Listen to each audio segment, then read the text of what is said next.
નમસ્કાર, હું પ્રવીણ. આજે રિયલ ડિબેટમાં વાત કરીશું ધરતી પરના સ્વર્ગ સમાન જમ્મુ કાશ્મીરની, ખાસ તો કાશ્મીરની, કેમ કે આર્ટિકલ 370 બિન પ્રભાવી થયા બાદ પહેલા તો કેન્દ્ર શાસિત પ્રદેશ, બાદમાં 2 વર્ષ સીમાંકન માટે મહેનત થઈ અને આખરે એ સીમાંકનનો પ્રસ્તાવ રજૂ થયો. 90 બેઠકો માટે, વિધાનસભા બેઠકો માટે સીમાંકન થયું, 5 લોકસભા બેઠક માટે સીમાંકન થયું.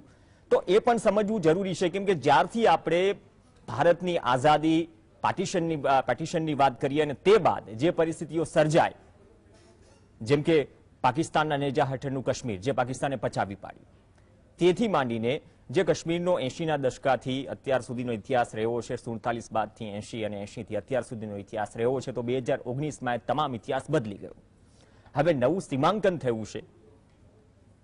વિશેષ જે દરજ્જો હતો એ તો ખતમ થયો, સમય થવા આવ્યો, પણ હવે પૂર્ણ રાજ્ય સીમાંકન બાદ, આયોગના રિપોર્ટ બાદ, ભારે 2 વર્ષની જહેમત બાદ આ સીમાંકન થયું છે અને પેરામીટર્સ પણ તેમાં નક્કી થયા છે. તો આવનાર સમયમાં આ સીમાંકનની અસરો શું, ભારતની દ્રષ્ટિએ, જમ્મુ કાશ્મીરની દ્રષ્ટિએ, રાજકીય દ્રષ્ટિએ અને અન્ય દ્રષ્ટિએ? ઇન્ટ્રો લાંબો નથી કરવો, પરંતુ રોચક વિષય છે, ગમતો વિષય છે, તમને પણ ગમશે. તો ચર્ચા જમ્મુ કાશ્મીરની કરવી છે, સ્વર્ગ સમાન જમ્મુ કાશ્મીર, જ્યાં નવું સીમાંકન થયું. સીધી સરળ ભાષામાં ઇતિહાસ સાથે અને આવનાર જે સમય છે તેને લઈને આ સીમાંકનનું મહત્વ અલગ અલગ ક્ષેત્રોમાં. આજ ચર્ચામાં આપણી સાથે 3 ખાસ મહેમાન જોડાશે. पहली वक्त रियल डिबेट में जोड़ाई रहा है प्रोफेसर रविकांत, जे लखनऊ यूनिवर्सिटी प्रोफेसर है. रविकांत जी, बहुत ही स्वागत है आपका, पहली बार आप जुड़ रहे हैं, धन्यवाद. डॉक्टर हरि देसाई, वरिष्ठ पत्रकार और राजकीय विश्लेषक, और डॉक्टर जयनारायण व्यास अपनी साथ जोड़ाशे. त्रणेय मेहमान स्वागत है. व्यास जी, आपथी शुरुआत करिए. मैं स्वर्ग शब्दनो उपयोग कर्यो, आपणे तो एटला माटे ज मानीए छीए के जम्मू काश्मीर स्वर्ग है, परंतु भारतनी आजादीनी साथे साथे काश्मीरनी जे समस्याओनो पण जन्म थयो अने ए सतत अविरतपणे आगळ वधती ज रही. त्यांथी ज आपणे आजनी आ रियल डिबेटनी शरूआत करीए. पार्टीशन साथे, आजादी साथे आ समस्यानी शरूआत थई अने हवे सीमांकन एक पूर्ण राज्यना दर्जा माटे.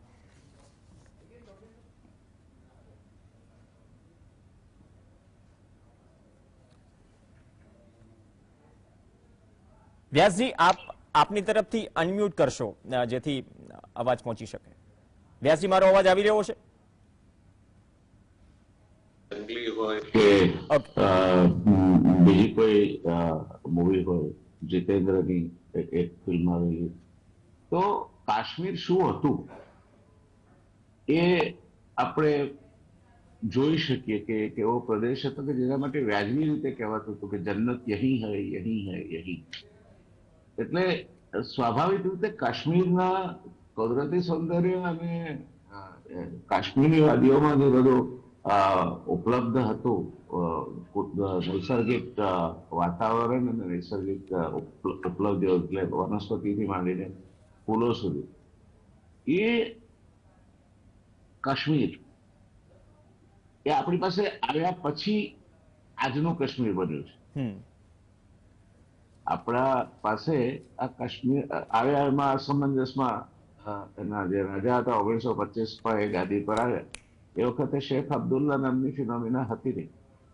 એ પછી એક શિક્ષક તરીકે કામ કરતા શેખ અબ્દુલ્લા મહારાજા હરિસિંહના વિરોધી તરીકે એમણે વિરોધ દર્શાવવાનો શરૂ કર્યો અને કાશ્મીર આઝાદ થવું જોઈએ એ માગણી સાથે જેલમાં પડતા. દરમિયાનમાં ભારતના આઝાદી અને વિભાજન પછી હરિસિંહને ખ્યાલ આવ્યો કે આપણે કાશ્મીર જાળવી શકીએ એવું શક્યતા નથી અને પાકિસ્તાનમાંથી મોટી સંખ્યામાં ઘૂસણખોરો, જેને આપણે હવે આતંકવાદીઓના નામથી ઓળખીએ છીએ, એ અહીં કબજો લઈ લેશે અને મુશ્કેલી થશે. એટલે શરૂઆતમાં એવું સ્વપ્ન જોનાર કે અમે ભારત અને પાકિસ્તાન બંને સાથે અમારો દેશ સ્વતંત્ર રીતે એક એક અંતર રાખીને બંને સાથે અમે સારા સંબંધો રાખીશું. ત્યારે કદાચ હરિસિંહજી એવા બ્રહ્મા હતા કે આને આપણે પૂર્વનું સ્વિટ્ઝરલેન્ડ બનાવવું છે. બે બાજુ બે દેશો અને પોતે તટસ્થ બધાની સાથે સંબંધો રાખશે અને પર્યટક ને આવવા માટે આ એ જ જન્નત વહી હૈ વાળી વાત એને ખેંચી લાવશે. થયું નહીં એવું. કમનસીબે એ જે હરિસિંહનું કાશ્મીર હતું એના ઉપર પાકિસ્તાને આક્રમણ કર્યું. ઉતાવળમાં એક્સેશન એટલે ભારત સાથે જોડાવાના કાગળો એમણે સહી કર્યા અને ભારતે એને પોતાના અંગભૂત રાજ્ય તરીકે પોતાની સાથે જોડી દીધું.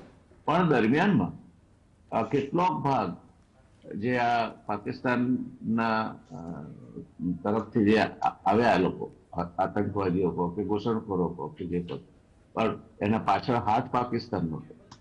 તો એ લોકોએ જે કંઈ કર્યું એના પરિણામે આ જે કાશ્મીર હતું એનું માથું ઉડાડી દીધું, જે અત્યારે એક્સાઇઝ ચીનને પાક ઓક્યુપાઈડ કાશ્મીરના નામે ઓળખીએ છીએ આપણે. અને આ 370 ને 35 ના ફેરફારો થયા બાદ એ કાયદેસર રીતે આપણો ભાગ બને છે. 8 વિધાનસભાની બેઠકો જેટલો વિસ્તાર ધરાવે, એટલે વસ્તીનો વિસ્તાર ધરાવે છે, પણ એથી આગળ કશું નથી. એટલે જ્યારે એવું સાંભળવામાં આવ્યું છે કે ભારતની સંસદમાં આ મુદ્દે કોઈ પૂછાયેલા પ્રશ્ન સંદર્ભે સંબંધિત મંત્રીશ્રીએ એવો જવાબ આપ્યો કે અમે તો જો ખાલી નહીં કરે અમારો વિસ્તાર અને અમને સોંપી નહીં દે તો અમે કોઈ પણ પગલાં લઈશું અને છેલ્લા શ્વાસ સુધી લડીશું.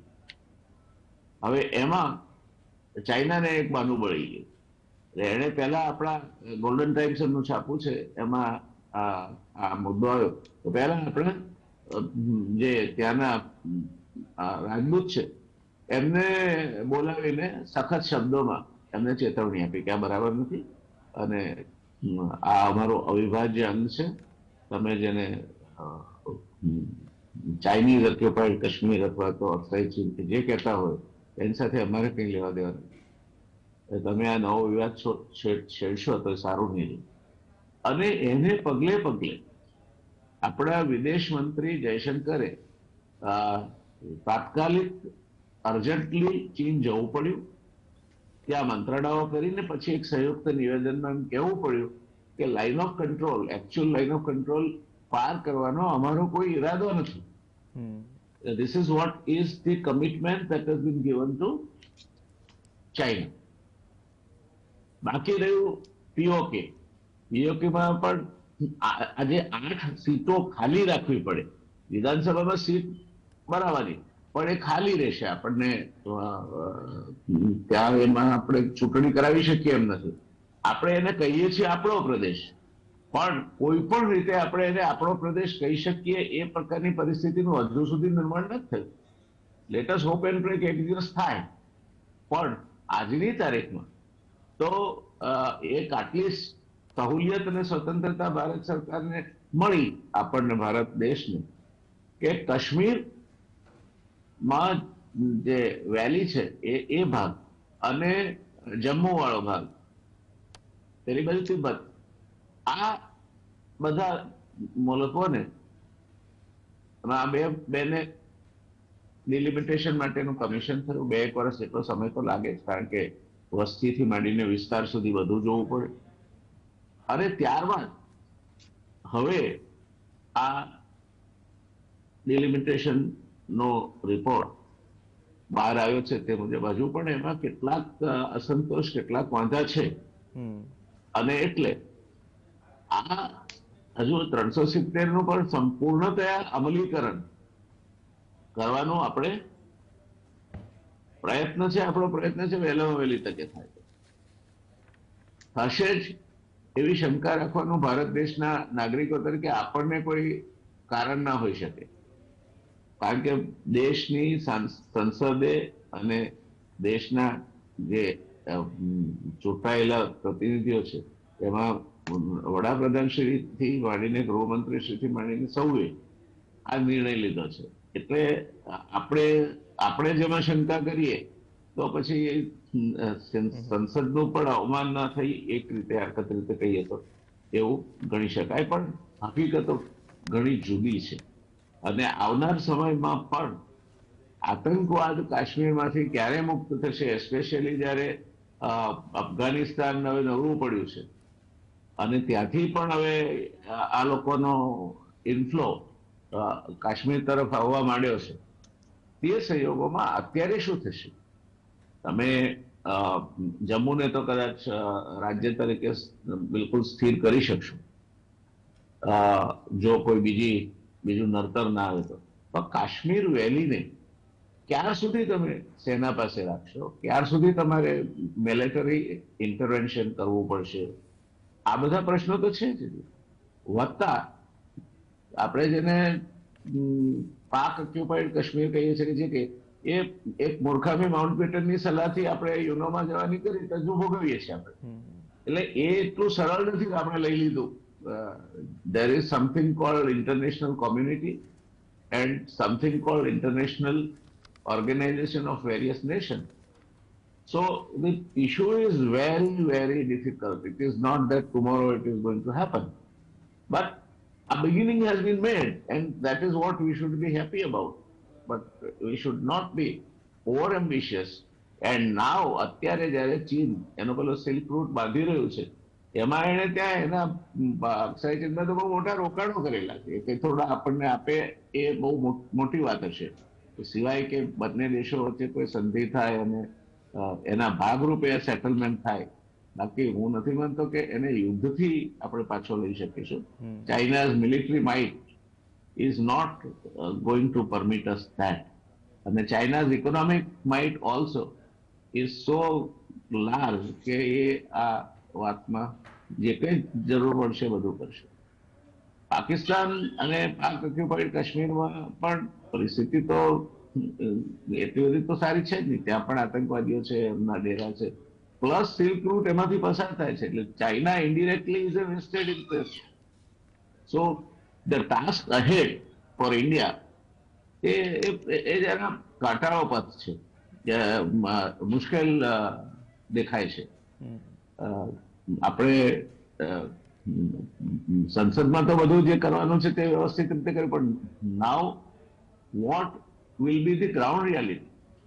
Are we going to sort of wage a war and take away the POK or the excitation? I don't think that is going to happen. So this is one issue. The second issue is Kashmir Valley, એક state and Jammu એ બીજું state. એનું delimitation થયું છે. મળેલા બંને રાજ્યની assembly મળશે અને એ એસેમ્બલીના જે મેન્ડેટ હશે એ પ્રમાણે દરેક રાજકીય પક્ષ ચૂંટાઈ આવ્યો છે તે કામ પણ કરશે. પણ અત્યારે પરિસ્થિતિ આ છે. Is not too happy, not too sad. You have made some beginning but miles to go, like Rudyard Kipling said that woods are lovely, dark and deep, but I have miles to go before I sleep. So it is exactly like that. You have miles to go. It is not going to be that easy. You are seeing what is happening in Ukraine and Russia. So it will be lot more difficult because the whole issue has been, whether rightly or otherwise, it has been taken to the United Nations. અને માગણીઓ તો એ લોકોની તમે મતદાન કરાવો, પ્લેબિસાઇટથી નક્કી કરો, ત્યાંથી માંડીને ઘણી બધી માગણીઓ છે.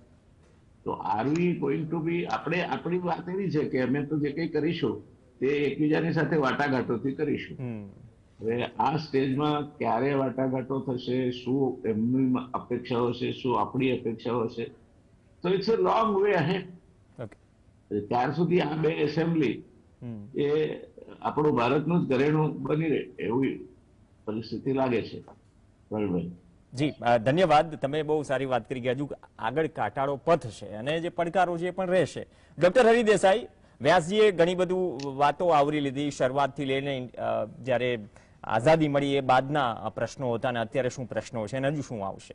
પણ જ્યારે 24 ઓક્ટોબર 1947ના દિવસે જે હજારો પાકિસ્તાની સૈનિકો ઘૂસ્યા કાશ્મીરમાં, સેના ઉતરી આવી, એ બાદ અને એ પરિસ્થિતિ અને પ્રક્રિયા શું હતી અને કાશ્મીરનો જે મુદ્દો યુએનમાં ગયો એ આખરે કઈ રીતે પહોંચ્યો, આજે પણ તેને લઈને ઘણી ચર્ચાઓ થાય છે, તમે ઘણા આર્ટિકલ્સ લખો છો, એ મુદ્દે ચર્ચા કરો છો કે એ સમયે પરિસ્થિતિ શું હતી. અને આટલા વર્ષો પછી જ્યારે પૂર્ણ રાજ્ય તરફ આગળ વધી રહી છે સરકાર, જ્યાં સુધી જમ્મુ કાશ્મીરની વાત છે, તો આ પરિસ્થિતિને આપ કઈ રીતે જોઈ રહ્યા છો, અત્યાર સુધીનું ટ્રાન્ઝિશન? પ્રવીણ, મુખ્ય મુદ્દો એ છે, મને લાગે છે કે માનનીય વ્યાસજીએ ઘણી બધી એની ઐતિહાસિક ભૂમિકા મૂકી છે, પણ તમે જે વાત કરી કે 22 ઓક્ટોબર 1947ના રોજ રેડર્સ આવ્યા. હવે રેડર્સ છે ને, દે વેર રેગ્યુલર્સ. આમ તો ખરેખર તો પાકિસ્તાન આર્મીના જ માણસો હતા, પણ એ બારામુલ્લા સુધી જ્યાં સુધી ન પહોંચ્યા અને ત્યાંનું વીજળીઘર જ્યાં સુધી બંધ ન કર્યું ત્યાં સુધી મહારાજા હજુ એવા વહેમમાં હતા કે એમણે છે ને એમનું કાશ્મીર છે ને એ પૂર્વનું સ્વિટ્ઝરલેન્ડ બનાવવું છે. એટલે ખરેખર તો છે ને મહારાજાની આખી એમની જે બાયોગ્રાફી છે, જે મારા મિત્ર હરબંશે જે લખી, ચંદીગઢના બહુ જ જાણીતા ઇતિહાસકાર છે ને, ડોગરા છે ને મહારાજા ફેમિલીથી બહુ જ નજીક છે, એમાં ઘણા બધા તથ્યો એમણે છે ને મૂક્યા છે. એટલે શરૂઆતથી જ આપણે છે ને કાશ્મીરનો પ્રશ્ન જે છે એ વિકટ એટલા માટે હતો, એ હિન્દુ મુસ્લિમ પ્રશ્ન નથી. પહેલી વાત તો આપણે છે ને બહુ સ્પષ્ટ કરી દેવી જોઈએ, જેને અત્યારે એ આખો પર્સપેક્ટિવ આખો જે ઉભો કરવામાં આવે છે એ ખરેખર હિન્દુ મુસ્લિમ છે જ નહીં પ્રશ્ન. આ પ્રશ્ન છે આમ તો છે ને આંતરરાષ્ટ્રીય ષડયંત્રનો એક ભાગ છે, હું તો કહીશ એક ઇન્ટરનેશનલ કોન્સ્પિરસી છે, બહુ સ્પષ્ટ કહીએ તો. કારણ મહારાજા હરિસિંહ એ હિન્દુ રાજા હતા અને ત્યાંની જે બહુમતી પ્રજા હતી એ મુસ્લિમ હતી, અને મહારાજાને અધિકાર હતો કે એમણે કોની સાથે જોડાવવું, એમણે પાકિસ્તાન સાથે જોડાવવું કે ભારત સાથે જોડાવવું, Indian union of Pakistan union.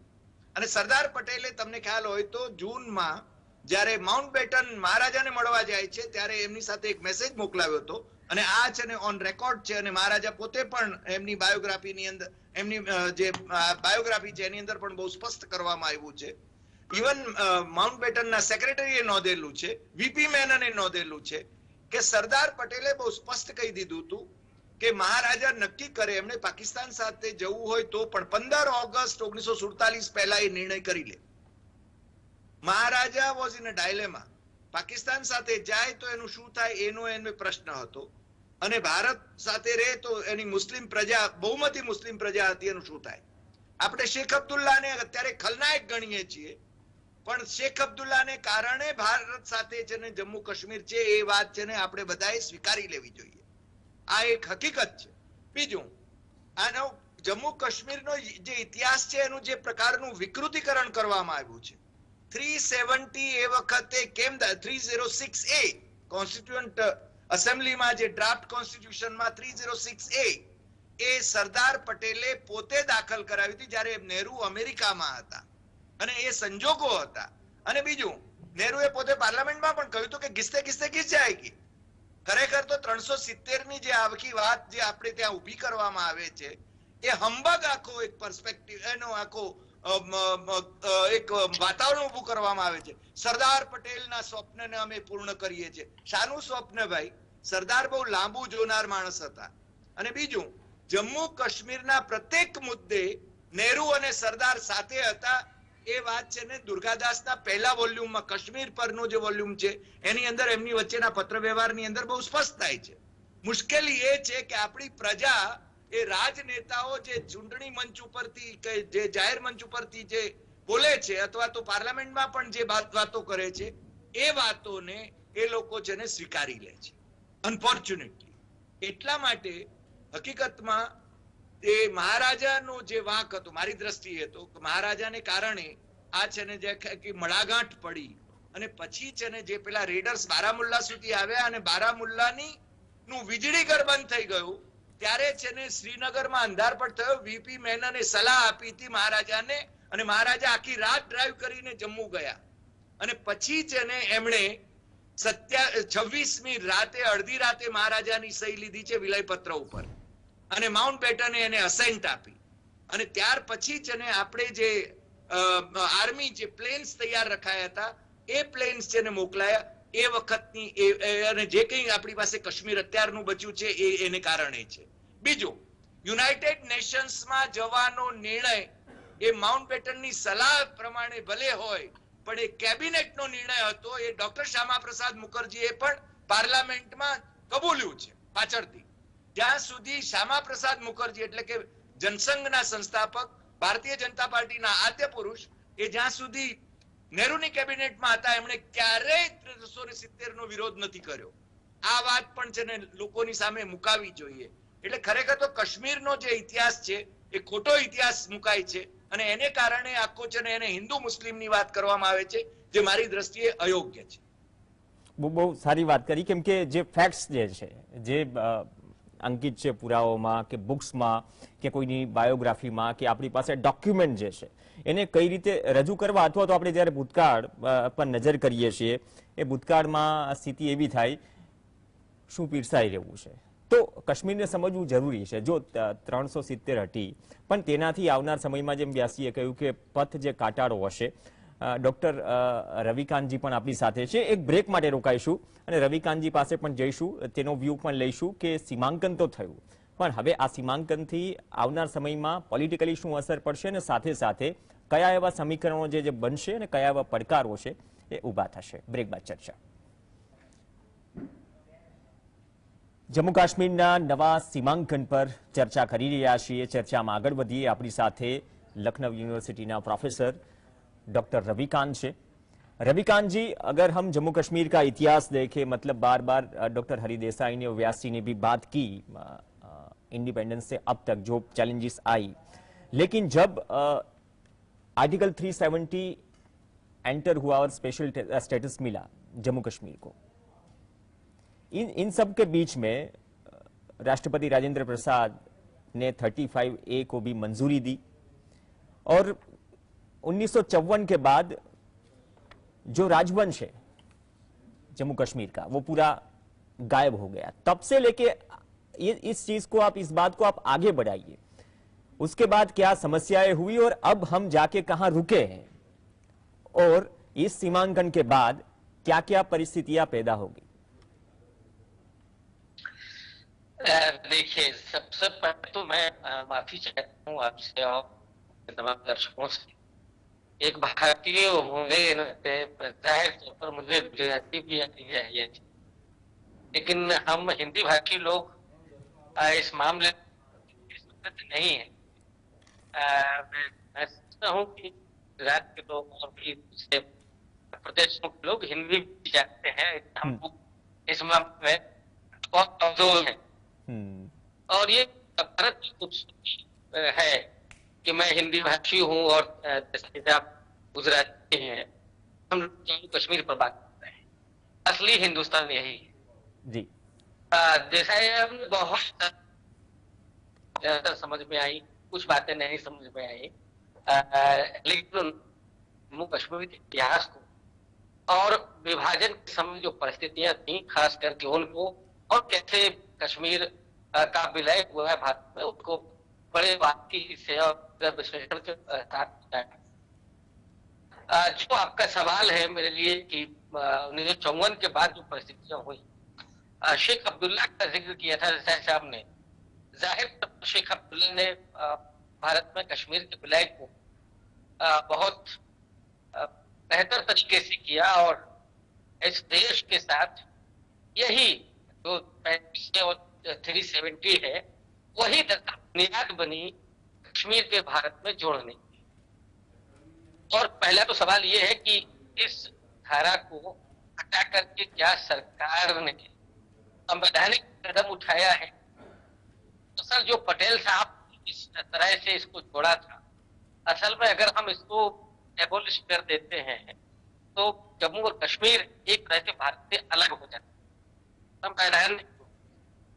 लेकिन अब कश्मीर के लोग भी और भारत के लोग भी इस बात को मानते हैं, ये जो समूच हिंदुस्तान है इसमें कश्मीर से लेकर के कन्याकुमारी भारत है, तो भारत एक है और एक रहेगी। इसलिए भी मैं कह रहा हूँ कि 90 साल का स्वतंत्रता आंदोलन है, उसने इस देश में एक बहुलवादी राष्ट्रवाद के मार्फत एक भारत के राष्ट्र का सपना देखा, बुना। और हम लोग इस मामले में नसीब हैं कि 1950 दशक में दुनिया के तमाम देश आजाद हुए थे, जिनमें से तकरीबन 40 से अधिक देश थे उस समय।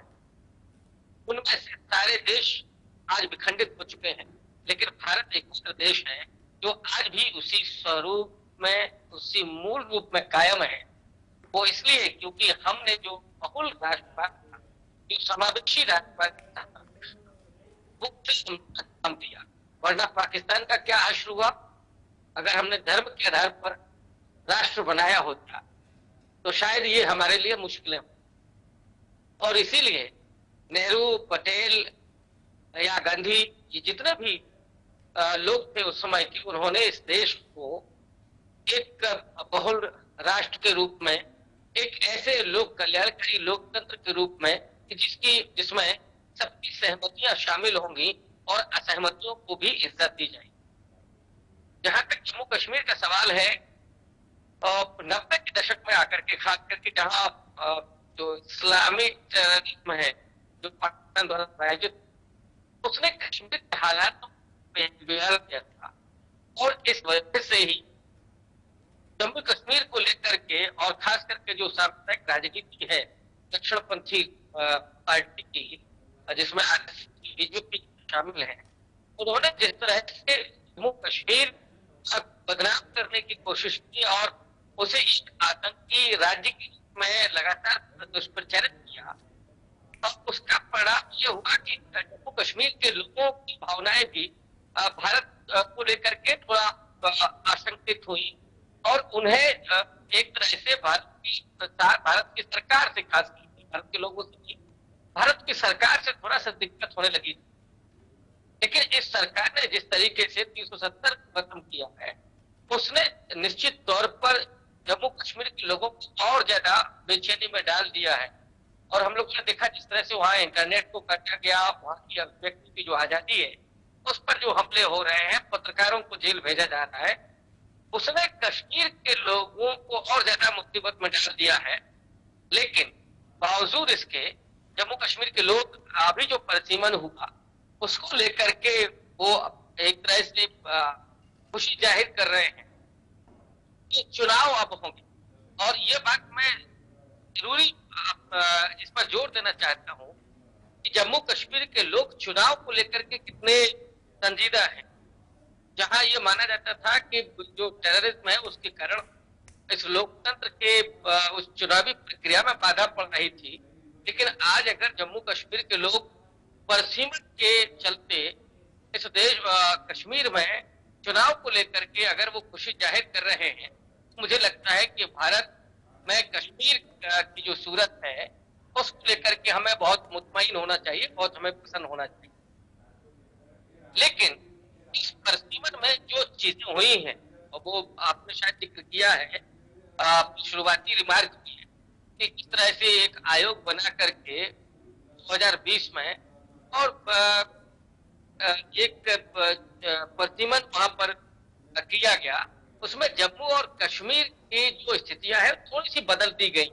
इसको लेकर के वहां के जो नेता है वो सवाल उठा रहे हैं और उनका ये कहना है कि 44% आबादी है लेकिन सीटों की संख्या 48% है। कश्मीर जो मुस्लिम बाहुल जो घाटी है वहां पर 56% आबादी रहती है, लेकिन वहां सीटों की संख्या घटा करके 52% कर दी गई। पहली बार कश्मीर में, जम्मू कश्मीर में 9 सीटें एसटी के लिए आरक्षित की गई हैं, एसटी की सीटें भी हैं। तो ये इसे एक इस मैसेज के तौर पर देखा जा रहा है कि कहीं भारतीय जनता पार्टी जम्मू कश्मीर में इस परसीमन के मार्फत चुनाव जीतने का ख्वाब तो नहीं देख रही है। हालांकि वो एक बार सरकार में रह चुकी है और किसी भी पार्टी के लिए सरकार बनाने का ख्वाब देखना कोई बुरा नहीं है, लेकिन जिस तरह से सवाल उठ रहे हैं कि वहां कश्मीर घाटी में सीटें कम की गई हैं, जम्मू में बढ़ाई गई हैं, माने बरस उनके तुलनात्मक रूप से और एसटी की सीटें जोड़ी गई हैं, इसलिए ये लगता है कि भारतीय जनता पार्टी को इससे लाभ होगा। लेकिन ये आने वाले समय में पता चलेगा कि जम्मू कश्मीर की स्थितियां क्या बन रही हैं और वहां के लोग इस लोकतंत्र के अवसर को, चुनावी प्रक्रिया को किस ढंग से लेते हैं। और मुझे लगता है कि इसमें भारत के लोकतंत्र की जीत होगी। जम्मू कश्मीर के लोग आश्वस्त होंगे, भले ही अभी वो इस बात को महसूस कर रहे हैं कि शायद उनके साथ अन्याय हो रहा है। इसकी जिम्मेदारी सरकार के ऊपर है, प्रशासन आयोग के ऊपर भी थी। लेकिन अभी जो परिस्थितियां हैं उसमें जाहिर तौर पर हमें उम्मीद ही रखनी चाहिए कि जम्मू कश्मीर के लोग खुशी से इस लोकतांत्रिक प्रक्रिया में शामिल होंगे और मतदान करते हुए उस चुनावी प्रक्रिया को पूरा करके, क्योंकि कुछ समय से, जब से ये 370 को एबॉलिश किया गया है, तब से जम्मू कश्मीर को लेकर के भारतीय और अंतर्राष्ट्रीय मीडिया में कई बार भारत की छवि कलंकित हुई है। लेकिन अब वहां पर चुनाव प्रक्रिया और लोकतंत्र को बहाल करके एक सरकार की छवि भी सुधर सकती है। जिस तरह से कश्मीर के जो हालात हैं बहुत थोड़ी चुनौतीपूर्ण है, लेकिन ये सरकार की जिम्मेदारी है और जो तमाम संस्थाएं हैं उनकी भी जिम्मेदारी है कि वो कश्मीर के लोगों को चुनाव प्रक्रिया में ही शामिल न करें, बल्कि उनके दिलों को भी जीतें। क्योंकि अंततः जिम्मेदारी इस सरकार की है कि वो कश्मीर के लोगों को बेगाना महसूस न करने दें, वो उन्हें महसूस हो कि हम भारत के हैं और भारत में ही अंततः हम रहेंगे और भारत की एकता और अखंडता को हम सुरक्षित रखेंगे। ये उनके मन में भाव पैदा होना चाहिए। तो जाहिर तौर पर हमें भी ये विश्वास दिलाना पड़ेगा वहां के लोगों को कि नहीं, हम आपके साथ हैं, आपके हर निर्णय के साथ हैं और आपकी सुरक्षा और आपके और जो अधिकार हैं, मानवीय अधिकार या मूल अधिकार, उनकी सुरक्षा की गारंटी भारत का संविधान, भारत की सरकार दी। જી જી ધન્યવાદ વ્યાસજી। જે પ્રોફેસર રવિકાંતજીએ વાત કરી કે દિલ જીતવાની વાત છે કે ચૂંટણીઓ તો આવતી રહેશે, જતી રહેશે, હાર જીત ચાલતી રહેશે, જ્યાં સુધી દેશની અખંડતાનો સવાલ છે, લોકોના પ્રજાના દિલ જીતવું પણ એ મહત્વની બાબત છે। પણ અત્યાર સુધીમાં જમ્મુ કાશ્મીરની એક તો આપણે એ વાત પર પણ નજર કરીએ કે ઇલેક્શન્સ કેટલા થયા, વિધાનસભા ચૂંટણી કેટલી થઈ।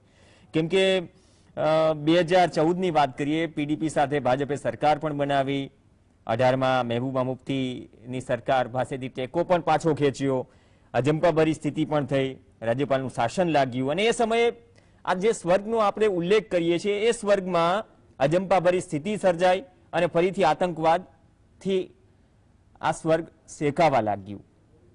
ત્યારે પરિસ્થિતિ બગડી હતી। અત્યારની દ્રષ્ટિએ આપણે આપની દ્રષ્ટિએ શું તફાવત જોઈ રહ્યા છો ચૂંટણીને પણ અનુલક્ષીને? જો અત્યાર સુધી પ્રવીણભાઈ 11 વિધાનસભાઓ રચાઈ અને એ બધાના ફલસ્વરૂપ આજે આપણે જોઈએ તો કશ્મીરિયત સિવાય બીજો કોઈ મુદ્દો ચાલતો નથી ત્યાં। એટલે આ પરિસ્થિતિમાં આપણે ફરીથી આ દાખલો ગણવો જોઈએ। જો સોલ્યુશન કરવું હોય તો, अदरवाइज मैं रविकांत जी के साथ पूर्णतः सहमत हूं कि अगर आपने इनको कन्विंस नहीं किया कि आप हमारे साथ रहो, हम आपके साथ रहे, इसमें हम दोनों की भलाई है, तब तक ये मुद्दा सुलटेगा नहीं। दूसरी बात, हमें ये भी ख्याल में रखना चाहिए कि our neighbouring country, they have a vested interest as much as we are talking about Kashmir and the kind of accession of the Kashmir as such into India now. Pakistan also has made it a prestige issue, and in their every election and general sloganeering and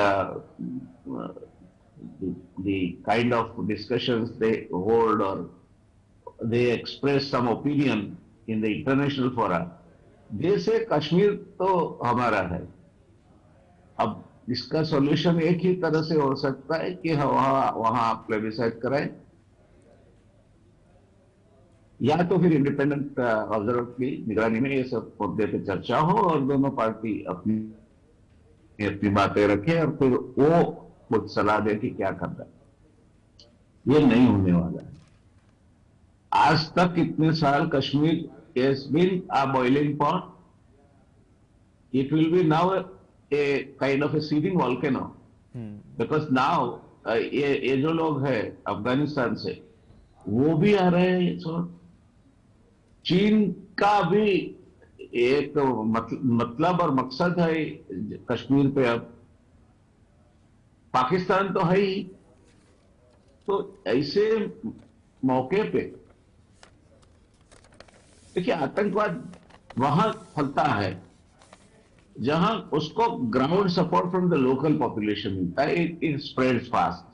अगर local support नहीं है तो आतंकवाद जैसे Khalistan movement में हुआ तो ज्यादा टिकता नहीं, वो कहीं ना कहीं वो लुढ़क जाता है। तो ये इन लोगों का विश्वास भारत में खड़ा करने के लिए और उनके साथ रहकर वो स्टेक होल्डर से चर्चा करके चाहे निर्णय हम ले, मगर उनकी जो भावनाएं हैं, उनकी जो अपेक्षाएं हैं, वो कहीं ना कहीं आपको अधिकृत तरीके से विश्वसनीयता के साथ कहीं ना कहीं प्रतिबिंबित होती दिखना चाहिए। कश्मीर का मसला कोई कायदे से हल होगा या युद्ध से हल होगा, ये दो में से एक भी बात में मुझे वजूद नहीं लगता जब तक कि उनके स्टेक होल्डर्स जो है वो स्टेक होल्डर्स को आप इसमें इन्वॉल्व करो और उनके जरिए फिर सॉल्यूशन तक जाने की आप बात करो। तो पहले जितना है उतना तो ठीक से हम कर लें, उसके बाद बाकी का जो मुद्दा है जिसमें कहीं ना कहीं कुछ विडंबनाएं हैं उसको नेक्स्ट फेज में करेंगे। तो ये सब चीजें, and now also we must understand that China and Pakistan, if both are nuclear countries, if they get together, there will be a formidable kind of a pressure on our borders, on the Himalayan side, and the other on the Pakistan side. तो क्या करना है हमें, are we clear? ये मेरे ख्याल से जो हम कर रहे हैं वो अच्छी नियत से कर रहे हो, मैं सरकार की नियत को कभी नहीं डाउट करूंगा, मगर ये नियत से जो हम कर रहे हैं उससे आगे जाने का रास्ता क्या है नहीं दिखता मुझे।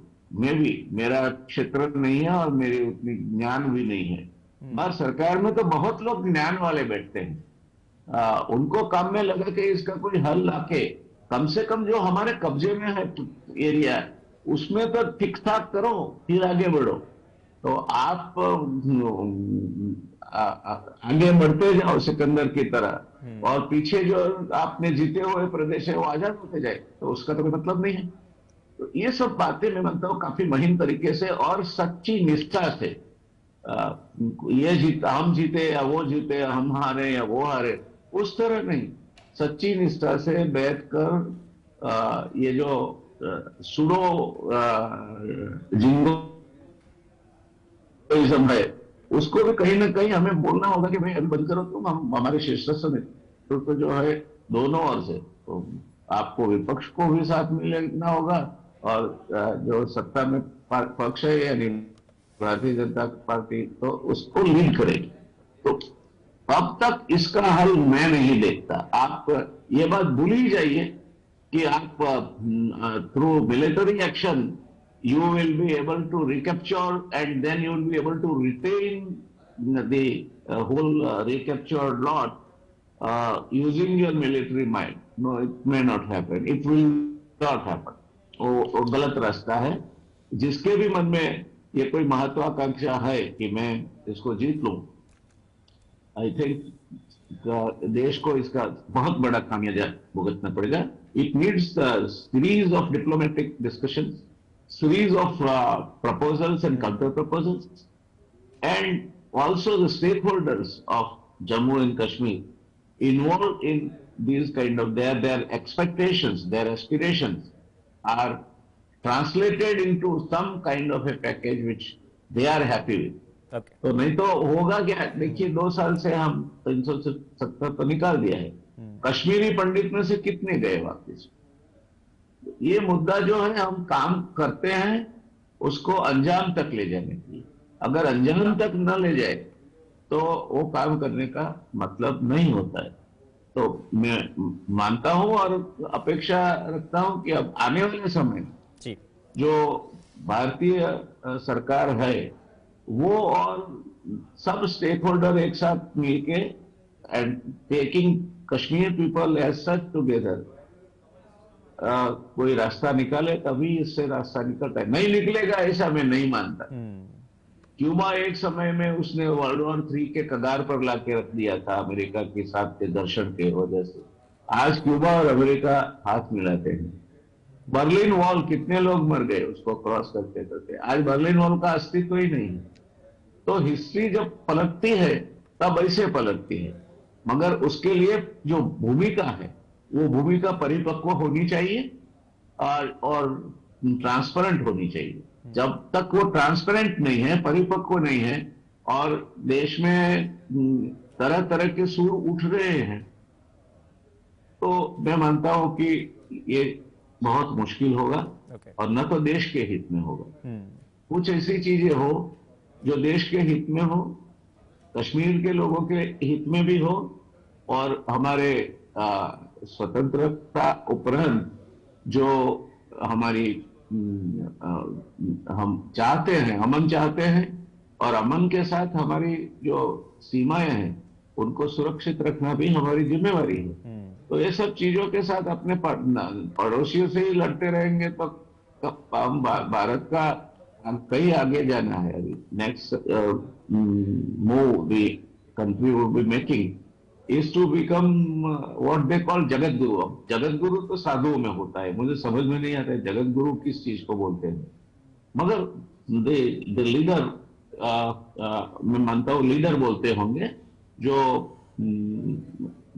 इस पूरे मसले को एक नेशन की हैसियत से और नेशनल स्पिरिट के साथ हल करे, और जिनके साथ भारत की जो पब्लिक है उनका भी सपोर्ट और उनकी भी मान्यता जुड़ी हो।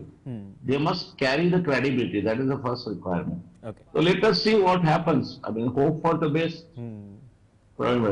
જી, બહુ સારી વાત કરી કે સાથે મળીને કરવું પડશે જ્યાં સુધી અખંડતાની અને સાર્વભૌમત્વની વાત છે, દેશની વાત છે। તો ડોક્ટર હરિ દેસાઈ, જે રીતે આમ તો એનસી નેશનલ કોન્ફરન્સ અને ભાજપના સાંસદોને પણ સહસભ્ય બનાવાયા, તેમને સૂચનો કર્યા, તેમને વાંધા મૂક્યા, પણ એને ઇગ્નોર કરાયા, એવું એકજૂટ થઈને વિપક્ષ વાત કરી રહ્યું છે। તો આ પરિસ્થિતિમાં નવું સીમાંકન જે છે, તેમના જે મુખ્ય મુદ્દાઓ છે તેના પર આપનું શું માનવું છે? આપની પાસે 4 મિનિટ છે સર।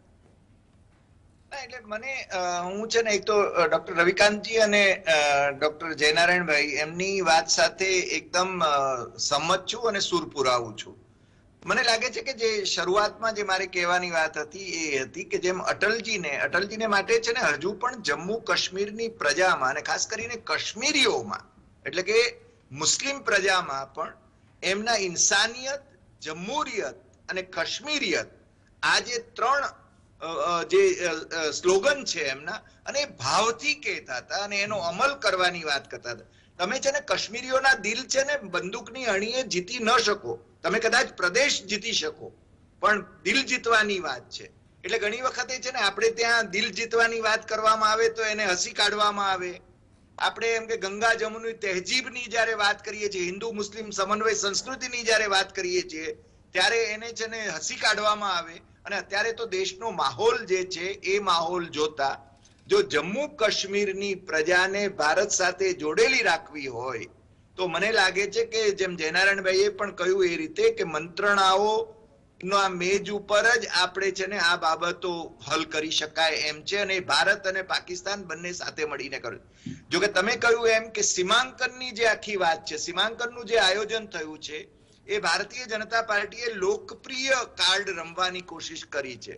જેમ કે જમ્મુ કાશ્મીરના બંધારણમાં અનામત પ્રથા હતી નહીં, અને આ વખતે છે ને દલિતોને માટે, આદિવાસીઓને માટે, કાશ્મીરી પંડિતોને માટે, વિસ્થાપિતોને માટે આ બધી અનામત બેઠકોની વ્યવસ્થા કરવા ઉપરાંત એમણે છે ને ધારો કે ખીણ પ્રદેશમાં એટલે કે કાશ્મીરમાં એમણે છે ને 1 બેઠકનો ઉમેરો કર્યો છે અને આ બાજુ જમ્મુમાં 6 બેઠકોનો ઉમેરો કર્યો છે. એટલે આખો જે આખું સીમાંકન જે થયું છે એ ભારતીય જનતા પાર્ટીએ સત્તામાં આવવા માટેના યોજનાબદ્ધ રીતે એનું આયોજન કર્યું છે. આપણે બહુ સ્પષ્ટ કહીએ સમજી શકીએ છીએ, પણ ત્યાંની પ્રજા કઈ રીતે વોટિંગ કરશે એ જોવાનું રહે છે. બીજું, હવે છે ને ભારતીય જનતા પાર્ટી એમ કહી શકે એમ નથી કે આ અમારી જવાબદારી નથી, કારણ કે આતંકવાદને નાથી શકાયો નથી. હજી પણ કાશ્મીરી પંડિતોનું પુનર્વસન થઈ શક્યું નથી એવું પાર્લામેન્ટમાં એમણે જે બાબતો મૂકી છે એના ઉપરથી આપણને લાગે છે. એવા સંજોગોની અંદર ચૂંટણી થાય અને ચૂંટણી સારી રીતે થાય એ ખૂબ જરૂરી છે. પણ હું માનું છું કે પાકિસ્તાનનો જે ઘટનાક્રમ છે, શાહનવાઝ જે શરીફ જે ત્યાં આવ્યા છે એ છે ને મૂળ અનંતનાગના છે, કાશ્મીરી ગોત્ર ધરાવે છે. એમના પિતાશ્રી અનંતનાગના છે, ભલે ત્યાં પંજાબમાં રહ્યા હોય. એટલા ને એમણે કાશ્મીરનો રાગ પણ આલાપવા માંડ્યો છે ને ત્યાં પણ ચૂંટણીઓ છે અને ત્યાંની ચૂંટણીઓમાં પણ કાશ્મીરનો મુદ્દો છે ને એ આવે છે. એટલે મારી દ્રષ્ટિએ એ મુદ્દો પણ મહત્વનો છે. બીજું, હમ લડકે લેંગે એ વાત તો છે ને હવે આપણે ભૂલી જવાની છે, કારણ કે પાકિસ્તાન અને ચાઇના એ સાથે છે. બીજું, સિંધુ જળ સંધિની વાત આપણે છે ને પુનર્વિચાર કરીશું ન કરાય, કારણ કે આપણે છે ને તિબેટની અંદર જે ડેમ બંધાઈ રહ્યો છે એને કારણે જયનારાયણભાઈ તો વધારે સારી રીતે કહી શકે, કારણ કે એ છે ને આપણે ત્યાં દુષ્કાળની પરિસ્થિતિ ઈશાન ભારતમાં ઊભી કરશે એવા સંજોગો આપણે ત્યાં સર્જાઈ રહ્યા છે. આ બધા જોતા આપણે છે ને સારી રીતે અને સાર્કને પાછું પુનર્જીવિત જ કરવાની જરૂર છે, કારણ કે સાર્કને છે ને આપણે ખતમ કરી નાખ્યાની સ્થિતિ ઊભી થઈ છે. સાર્કની પરિષદો નથી મળતી. એટલે હું તો એમ માનું છું કે મંત્રણાના મેજ ઉપર આવવાની ખૂબ જરૂર છે. ओके, बहुत सारी बात करी मंत्रणा मेज पर. रविकांत जी, मतलब परिसीमन की बात हुई तो हमारे पास तीन मिनट जितना समय बचा है, तो बीजेपी की जो बात की डॉक्टर हरि देसाई ने, तो आने वाले वक्त में ये परिसीमन के बाद क्या स्ट्रेटेजी अपना सकती है बीजेपी वहां जम्मू कश्मीर में जीत के लिए? देखिए, जम्मू कश्मीर में खास करके जो जम्मू का क्षेत्र है उसमें तो बीजेपी का प्रभाव भी है और वहाँ 48% जो सीटें हैं वो वहाँ पे. इसके अलावा जो अनुसूचित जाति की सीटें हैं और 9 अनुसूचित जनजाति के लिए सीटें इस बार आरक्षित की गई हैं. इन सीटों पर वो मुझे लगता है कि जीतने की कोशिश करेंगे. इसके अलावा घाटी में भी अगर वो संदेश दे पाते हैं विश्वास बहाली का, तो मुझे लगता है कि वहां पे भी उनको फायदा हो सकता है. लेकिन क्योंकि जिस तरह से धारा 370 खत्म किया गया है, उसके स्पेशल स्टेटस को खत्म किया गया है और वहां इंटरनेट को जिस तरह से बंद किया गया था, तो वो जाहिर तौर पर वहां के लोगों में इस सरकार के प्रति एक गुस्सा भी होगा. लेकिन उसे जनसंघीय तरीकों से जिस तरह से उन्होंने चीजों को रद्दोबदल किया है, इसका कितना फायदा होगा तो आने वाला चुनाव बताएगा. लेकिन मुझे लगता है कि SC/ST वाली स्थिति पर ज्यादा फोकस करेंगे और इसके साथ साथ जो कश्मीरी पंडितों की जो मसला है जिसकी तरफ हमारे दोनों पत्रकारों ने बात की, लेकिन जम्मू कश्मीर के जो अंदर की जो स्थितियां हैं उसमें इस तरह का कोई भेदभाव नहीं दिखाई पड़ता. बहुत सारे वीडियो आ रहे थे उस समय कि कश्मीरी पंडितों को खुद वहाँ के मुस्लिम बुला रहे थे और जिस तरह से वो एक दूसरे के प्रति उनका प्रेम है, सौहार्द है, वो मुझे लगता है कि शेष भारत है उसमें जो दुष्प्रचारित किया गया है वो उससे उलट दिखाई पड़ता है. तो एक तो ये है कि बीजेपी एक्सपोज हो रही है, लेकिन कश्मीरी फाइल्स जैसी फिल्मों के जरिए कश्मीर को केंद्र में रखकर के पूरे देश में सांप्रदायिक ध्रुवीकरण की कोशिश की जा रही है. और उस मुद्दे को उठा करके, हालांकि इन्होंने अभी किया है कि 2 सीटों पर वो मनोनीत किया जाएगा कश्मीरी ब्राह्मणों को, लेकिन उनके मार्फत जिस तरह की राजनीति हो रही है उससे कश्मीर की छवि बहुत खराब होती है.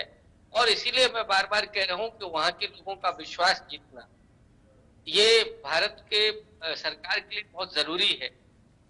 और भारत की जनता में जिस तरह का कश्मीर के प्रति, जम्मू कश्मीर के प्रति जो दुर्भावना पैदा की गई है, उसको भी दूर करना जरूरी है।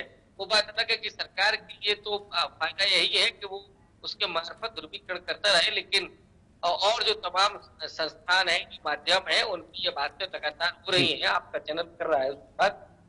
लेकिन इस बात को भी समझना जरूरी है कि जम्मू कश्मीर वो प्रदेश है कि जहां विभाजन के समय 90% से ज्यादा पॉपुलेशन मुसलमानों की है, लेकिन वहां कोई दंगा नहीं हुआ। जबकि दूसरे हिस्सों में, पंजाब में या आपका बिहार में, बंगाल में, जहां पर विभाजन का प्रभाव था, वहां पर जिस तरह से सीमा सरहद के इलाकों में मारकाट की सांप्रदायिक दंगे हुए थे, उसके बनस्पत आप देखें तो कश्मीर में किस तरह की एकता थी। मुस्लिम उस तरह से कश्मीरी चाहे जो जितने भी हिंदू थे, सिख थे, उनके साथ उस तरह का सौहार्द बना हुआ था। और खास बात ये भी थी कि राजा हरि सिंह एक हिंदू वो वहां पर वहां के राजा थे। लेकिन जो शेख अब्दुल्ला ने काम किया था, आज कश्मीर को जिस तरह से दुष्प्रचारित किया जाता है, शेख अब्दुल्ला ने वहां पे जिम्मेदारी उन्मूलन किया। और जो आज वहां पर सबसे प्रतिपत्ति आय भी बहुत अच्छी रही है कश्मीर की, वहां समता भी बहुत ज्यादा है। आर्थिक रूप से जो असमानता भारत में है, उसके बरक्स जम्मू कश्मीर में बहुत कम है। तो ये जो समृद्धि है वहां की, वो समृद्धि अगर शांति रहेगी, अगर ठीक समय से चुनाव होंगे, तो जाहिर तौर पर वो बढ़ेगी और भारत के लिए भी, विशेष भारत के लिए भी वो बहुत फायदेमंद होगी। कश्मीर का अशांत रहना निश्चित रूप से भारत के लोकतंत्र के लिए पूरे दुनिया में एक गलत संदेश ले जाएगा और उसके प्रॉस्पेरिटी और उसके शांति के लिए भी ठीक नहीं होगा। इसलिए सरकार को विश्वास करना जरूरी है। ओके, धन्यवाद प्रोफेसर रविकांत जी। तो આજે સમય આજે we are running out of time, પણ વ્યાસજી અને ત્રણેય પેનલિસ્ટે જે કહ્યું કે એક મંચ પર આવવું પડશે, લોકતાંત્રિક પ્રક્રિયાથી તમામે વાત મૂકવી પડશે, વિપક્ષ પણ આવી ગયો, તમામ સરકારો પણ આવી ગઈ, અને સાથે જ લોકોનું દિલ જીતવું પડશે જો આપણે સૌહાર્દની વાત કરતા હોઈએ તો। આ સીમાંકનથી જે પરિસ્થિતિઓ ઉદ્ભવશે તેની પણ ચર્ચા થઈ। ઇતિહાસ તો છે જ, પણ આવનાર સમયમાં કાશ્મીર શાંત રહે અથવા શાંતિ અને પ્રેમની ભાવના જો જોવા મળે તો એ દેશ હિતમાં છે, પણ તેના માટે વિશ્વાસ પણ જીતવો પડશે અને આ પ્રક્રિયામાંથી પસાર પણ થવું પડશે। ધન્યવાદ ડોક્ટર જનાણભાઈ વ્યાસ, ડોક્ટર હરિ દેસાઈ અને प्रोफेसर रविकांत जी खास इस चर्चा में जुड़ने के लिए। आ साथ ज रियल डिबेट में हाल बस आटलू ज। नमस्कार।